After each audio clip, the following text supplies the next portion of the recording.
वचन देते हैं देवी कि महिषासुर का अंत ऐसा होगा कि अनंत तक उसके वध का उदाहरण दिया जाएगा।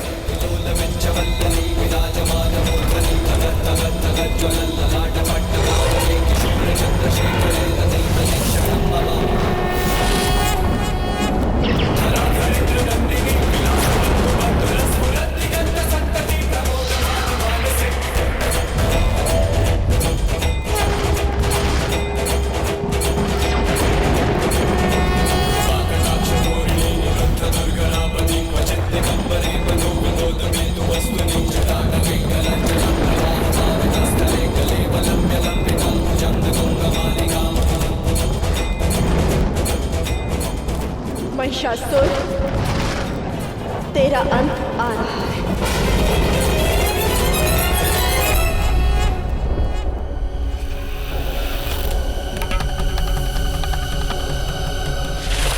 नारायण,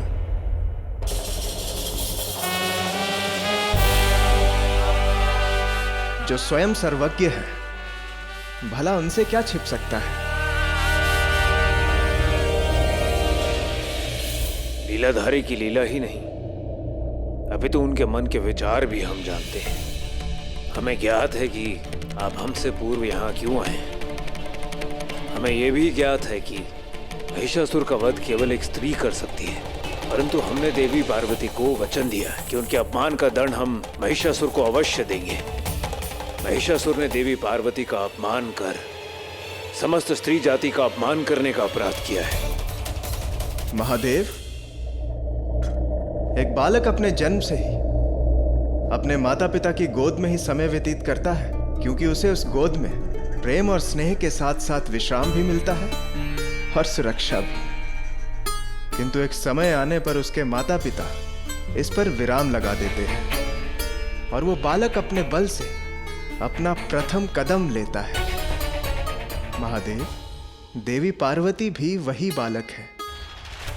उनको स्वयं ही अपनी शक्तियों का ज्ञान करना होगा। इस सृष्टि की प्रत्येक स्त्री अपने पति में शिव तत्व ढूंढती है, एक ऐसे शिव को जो स्त्री के मान सम्मान की रक्षा के लिए सदैव ही तत्पर रहते हैं। देवी पार्वती अपनी शक्ति को ना पहचान कर अपने पति अर्थात आपकी शक्तियों पर आश्रित रहना चाहती है। इसीलिए उनका पूर्ण शक्ति रूप उनके समक्ष प्रकट नहीं हो पा रहा है। हमें उनको उनकी शक्तियों का बोध कराने के लिए उनकी सहायता करना बंद करना होगा महादेव। किंतु हम आपके पति धर्म के मध्य बाधा नहीं बनेंगे। आपको जो उचित लगे आप कीजिए। आज देवी पार्वती ही महिषासुर को दंड देंगी, किंतु हमने भी देवी पार्वती को वचन दिया है और एक पति होने के नाते हमें अपना वचन निभाना ही होगा। हमें ज्ञात है कि हमारा ये प्रयास असफल रहेगा, परंतु हमारा ये असफल प्रयास ही देवी पार्वती और समस्त स्त्री जाति की सफलता का कारण होगा।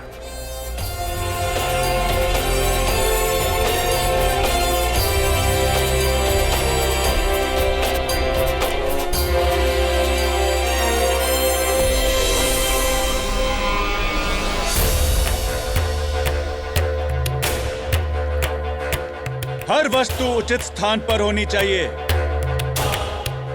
महिषासुर विवाह करने जा रहे हैं और वो भी देवी पार्वती के संग।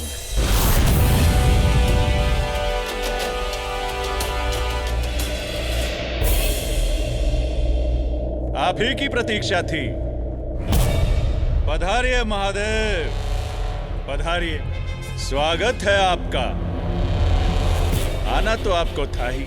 पार्वती ने सहायता जो मांगी होगी, अब आए हो तो स्वागत तो महिषासुर अपनी शैली में ही करेगा।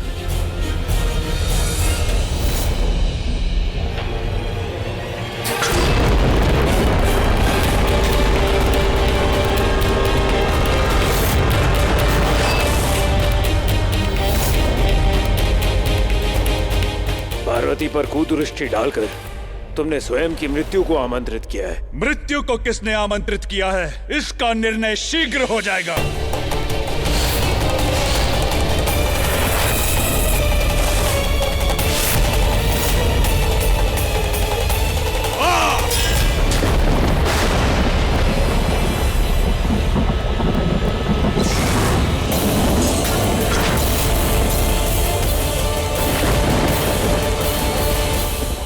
भक्त को उसके भक्ति के अनुरूप ही वरदान देना होता है नारायण। महिषासुर की तपस्या के फलस्वरूप ही हमने उसे वरदान दिया। हमारे वरदान के प्रभाव से महादेव भी उसे पराजित नहीं कर पाएंगे। पता नहीं ये संघर्ष कब तक चलता रहेगा।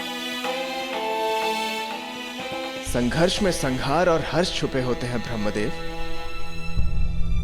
जब एक पति के जीवन में थोड़ा संघर्ष आता है तो एक पत्नी उस संघर्ष का संहार कर केवल और केवल हर्ष ही फैलाती है।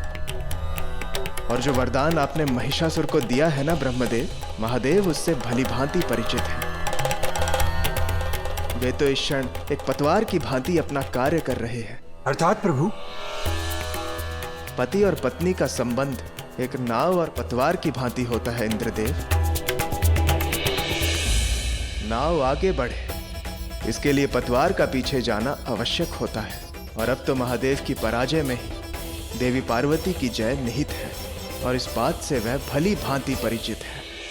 देवादिदेव महादेव हो, आप सर्वज्ञ हो, किंतु इतना भी ज्ञात नहीं कि संसार का कोई भी नर ना तो मुझे परास्त कर सकता है और ना ही मेरा अंत कर सकता है। तो फिर ये व्यर्थ प्रयास क्यों?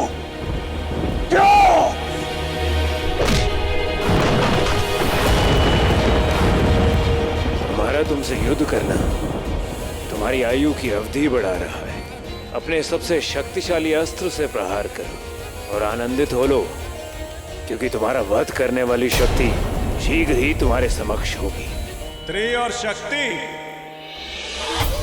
आप दो विपरीत शब्दों को पर्यायवाची बनाने का प्रयास कर रहे हैं महादेव। पार्वती केवल मेरी सेवा करने के लिए बनी है, और आज मैं आपको निष्क्रिय भी करूंगा और पार्वती से विवाह भी करूंगा।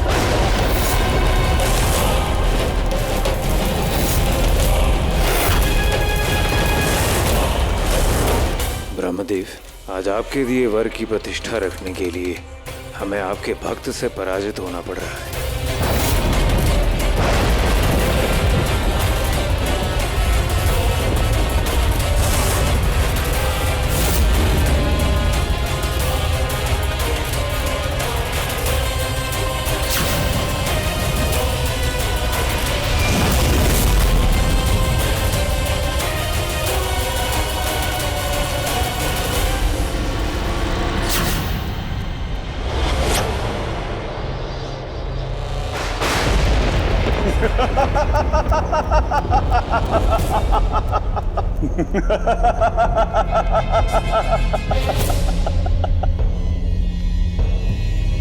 प्रभु महादेव की जय हो।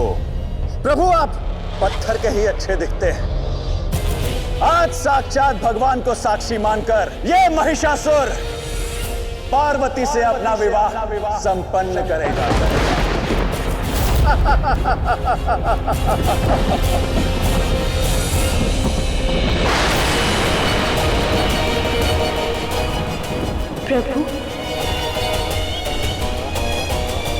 प्रभु, महादेव शिला में परिवर्तित हो चुके हैं और अब वो इस विषय में कुछ नहीं कर सकते। तो प्रभु, और किस बात की प्रतीक्षा है? अब आप ही उस दुष्ट महिषासुर का अंत कीजिए प्रभु। हम पुनः कहते हैं, महिषासुर का अंत निश्चित है, किंतु हमारे द्वारा नहीं। भ्राता, भ्राता, घोर अनर्थ हो गया। उस महिषासुर ने हमारे महादेव को शिलाखंड में परिवर्तित कर दिया। भ्राता, अब आपको अपनी बहन की सहायता करनी ही होगी। अपने आराध्य महादेव को सकुशल वापस लाना होगा। और आपने ही तो कहा था ना कि महादेव हमारी सहायता करेंगे। देवी, हमने ऐसा आपसे कभी नहीं कहा था कि महादेव आपकी सहायता करेंगे। हमने तो केवल इतना ही कहा था कि प्रचंड प्रलयकारी परम शक्ति के हाथों ही महिषासुर का अंत होगा, और आपने महादेव को वो शक्ति समझ लिया। अब तो हम भी आपकी सहायता नहीं कर सकते थे। हाँ, किंतु एक शक्ति है जो आपकी सहायता कर सकती है। भ्राता, कौन सी शक्ति? आप कहाँ है वो शक्ति? इंद्रदेव, क्या आप है वो शक्ति? अग्निदेव, वरुण देव, वायुदेव, कौन है वो शक्ति? बताइए ना, कहाँ है वो शक्ति? भ्राता, ये समय पहेलियों का नहीं है, हमें स्पष्ट उत्तर दीजिए। इस पहेली को तो आपको ही सुलझाना होगा देवी। हम तो केवल संकेत के रूप में इतना ही कह सकते हैं कि जिस प्रकार एक अंडे के खोल को तोड़कर बाहर आने का प्रयास स्वयं पक्षी को करना होता है, उसी प्रकार कई समस्याओं के उपाय व्यक्ति को स्वयं ही ढूंढने पड़ते हैं।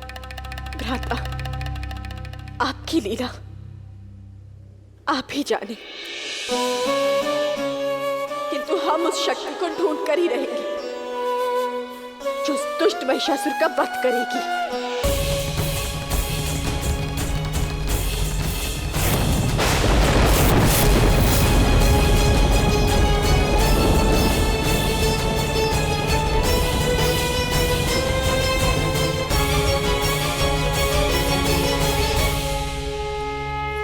प्रभु, हमने कभी भी आपकी लीला में हस्तक्षेप नहीं किया, परंतु आज हम विवश हैं। देवी पार्वती की ये स्थिति, ये हमसे देखी नहीं जा रही। आप उनके भ्राता हैं, उनके द्वारा बंधी डोर से उनकी रक्षा का दायित्व आपने स्वयं पढ़ लिया है। महिषासुर ने इतनी बड़ी समस्या उत्पन्न कर दी और आप कुछ नहीं कर रहे हैं, क्यों प्रभु? देवी, आप हमारे साथ आइए।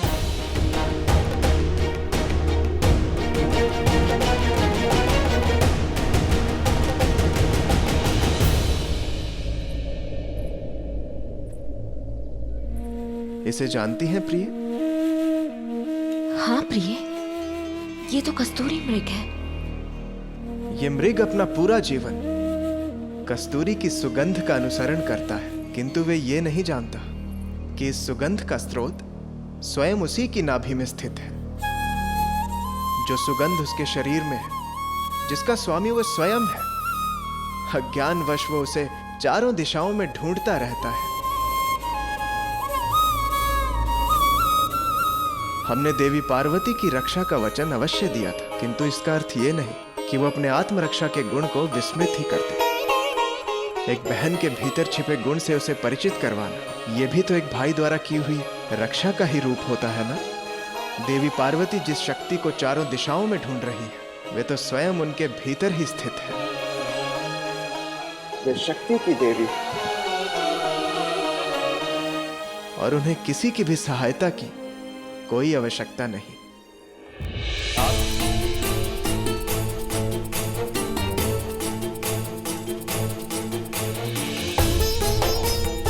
भ्राता नारायण ने हमें अजीब दुविधा में डाल दिया है। प्रचंड शक्ति, कहाँ ढूंढे उस प्रचंड शक्ति को? और ऐसी कौन सी शक्ति है जो हमारे महादेव की शक्ति से भी बड़ी है? कहाँ ढूंढे उस प्रचंड शक्ति को जो अपनी अथाह शक्ति से उस क्रूर महिषासुर का अंत करेगी? कहाँ है वो शक्ति?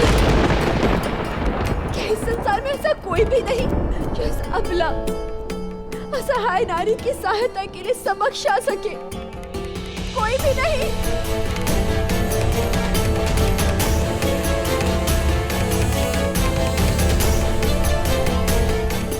अब तो कुछ ही पास शेष बचे हैं।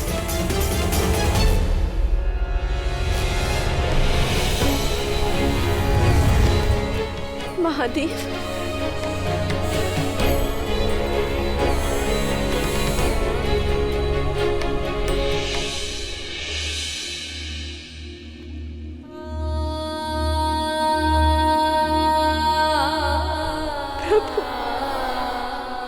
प्रभु आप तो 10 दिशाओं में है, हर स्त्री के हृदय में है। फिर आपसे बड़ी शक्ति और कौन हो सकती है जो उस महिषासुर का वध कर सके? बताइए ना प्रभु, हमारी सहायता कीजिए।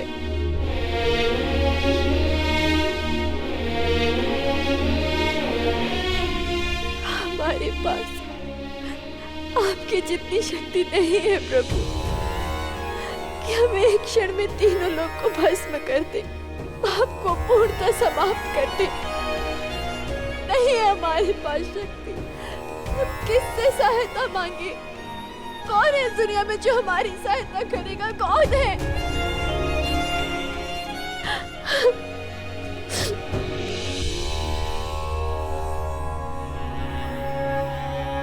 हमारी समझ में नहीं आ रहा। स्वयं हमारे भ्राता विष्णु हमारी आपकी अपने आराध्य की सहायता करने में रुचि क्यों नहीं दिखा रहे?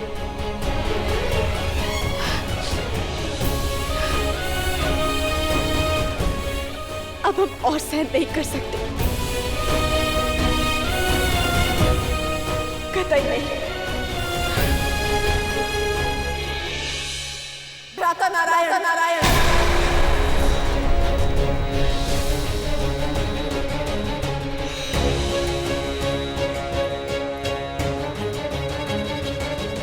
ये कैसी नियति है?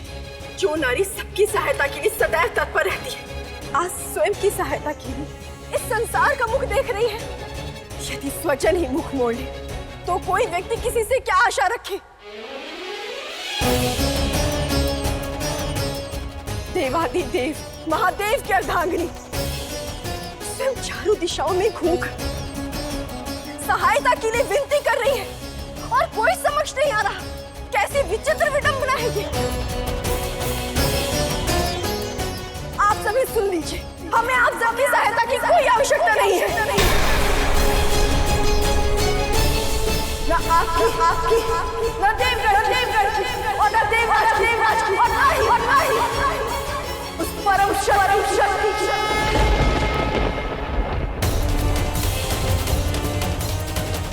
हम अपने महादेव की रक्षा उस दुष्ट महिषासुर से कर सकते हैं।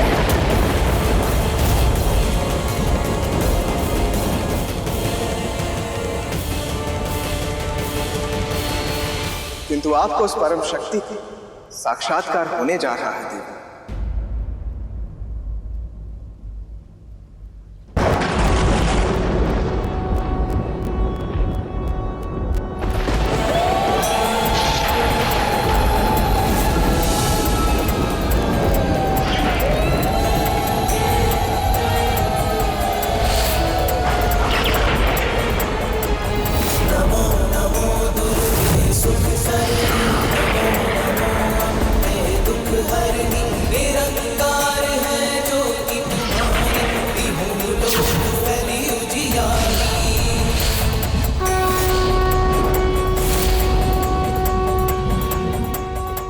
देवी, आपको आपके ही परम शक्ति के रूप में हम बोध करवाना चाहते हैं, ताकि आप स्वयं को पहचान सकें। आपकी वो परम शक्ति है जिनके हाथों उस दुष्ट महिषासुर का अंत लिखा है।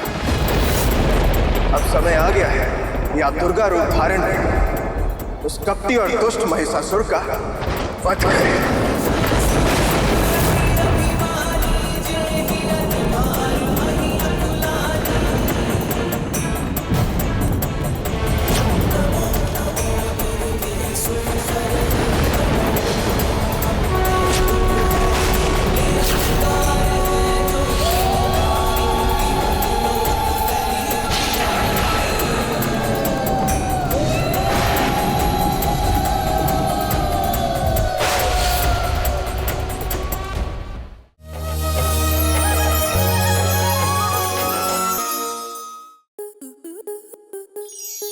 स्टार प्लस के ऐसे ही और बेहतरीन लम्हे देखने के लिए सब्सक्राइब करें हमारे YouTube चैनल को।